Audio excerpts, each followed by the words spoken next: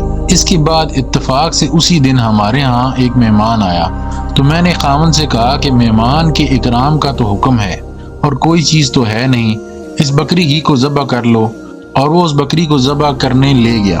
مجھے یہ خیال ہوا کہ میرے چھوٹے چھوٹے بچے ہیں، اس بکری کو ذبح ہوتے دیکھ کر رونے لگیں گے، اس لیے میں نے کہا کہ باہر لے جاؤ اور دیوار کی آڑ میں ذبح کر لو کہ بچے نہ دیکھیں۔